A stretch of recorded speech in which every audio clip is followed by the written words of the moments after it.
وعلى الذين هادوا حرمنا كل ذي ظفر ومن البقر والغنم حرمنا عليهم شحومهما إلا ما حملت ظهورهما أو الحوايا أو ما اختلط بعظم ذلك جزيناهم ببغيهم وإنا لصادقون۔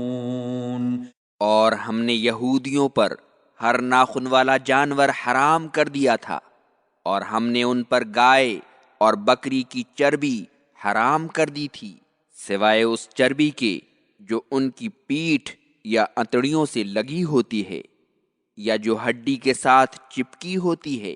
ہم نے یہ سزا انہیں ان کی سرکشی کی وجہ سے دی تھی، اور ہم یقیناً سچے ہیں۔ مسلمانوں کے لیے جو چیزیں حرام کی گئی ہیں ان کا بیان ہو جانے کے بعد اب ان چیزوں کو بیان کیا جا رہا ہے جو صرف یہود پر حرام کی گئی تھیں۔ اللہ تعالیٰ نے فرمایا کہ ہم نے یہود پر ہر ناخن والے جانور کو حرام کر دیا تھا۔ ناخن والے سے مراد ہر وہ جانور ہے جس کی انگلیاں پھٹی ہوئی نہ ہو۔ اس تعریف کے مطابق اس میں ہر وہ جانور داخل ہو جائے گا جو کھر یا پنجے والا ہوگا، اس لیے اونٹ، گائے، بکری، شتر مرغ، بطخ اور ہر وہ چڑیا داخل ہوگی جس کے پنجے ہوں گے۔ ان تمام جانوروں کا گوشت یہود پر حرام تھا۔ ان کے لیے انہی جانوروں کا گوشت حلال تھا جن کی انگلیاں پھٹی ہوئی تھیں، جیسے مرغی اور گوریا وغیرہ۔ اور وَمِنَ الْبَقَرِ وَالْغَنَمِ سے معلوم ہوتا ہے کہ ان کے لیے گائے اور بکری کا گوشت بطور خاص حلال کر دیا گیا تھا، صرف ان کی چربی حرام کر دی گئی تھی، سوائے اس چربی کے جو ان کی پیٹھ سے لگی ہو یا جو ان کی آنتوں سے چپکی ہوئی ہو یا جو ہڈی کے ساتھ ملی ہوئی ہو، جیسے وہ چربی جو دم، پاؤں، پسلی، سر اور آنکھ کے ساتھ چپکی ہوتی ہے۔ اور یہ سب کچھ ان کی سرکشی اور اللہ کے احکام کی نافرمانی کی وجہ سے ہوا تھا، اور اللہ کا ان کے ساتھ یہ برتاؤ بڑا ہی عادلانہ تھا۔ ابن جریر نے اس کی تفسیر یوں لکھی ہے کہ اے محمد صلی اللہ علیہ وسلم، ہم نے جو آپ کو یہ خبر دی ہے کہ مذکورہ چیزوں کو ان پر ہم نے حرام کیا تھا، یہی صحیح ہے۔ ان کا یہ گمان باطل ہے کہ خود یعقوب نے اپنے اوپر انہیں حرام کر لیا تھا، اور یہ لوگ ان کی اتباع میں انہیں نہیں کھاتے۔ بخاری و مسلم نے ابو ہریرہ رضی اللہ عنہ سے روایت کی ہے کہ رسول اللہ صلی اللہ علیہ وسلم نے فرمایا، اللہ کی مار ہو یہود پر، جب چربی ان کے لیے حرام کر دی گئی تو اسے پگھلا کر بیچ دیا اور اس کی قیمت کھا گئے۔ فَإِن كَذَّبُوكَ فَقُل رَّبُّكُمْ ذُو رَحْمَةٍ وَاسِعَةٍ وَلَا يُرَدُّ بَأْسُهُ عَنِ الْقَوْمِ الْمُجْرِمِينَ۔ بس اگر وہ لوگ آپ کو جھٹلائیں تو کہہ دیجئے کہ تمہارا رب بڑی ہی وسیع رحمت والا ہے، اور اس کا عذاب مجرموں سے نہیں ٹالا جائے گا۔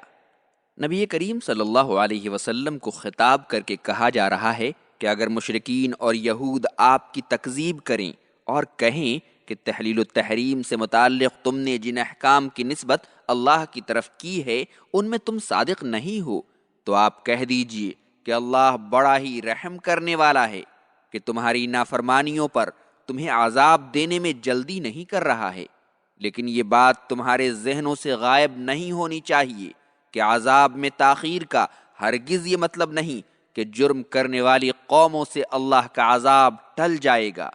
اللہ کے علم کے مطابق جب اس کا وقت آ جائے گا تو اسے کوئی ٹال نہیں سکے گا، یا یہ مراد ہے کہ اگر دنیا میں عذاب نہیں آتا تو آخرت میں مجرموں سے عذاب کو کوئی نہیں ٹال سکے گا۔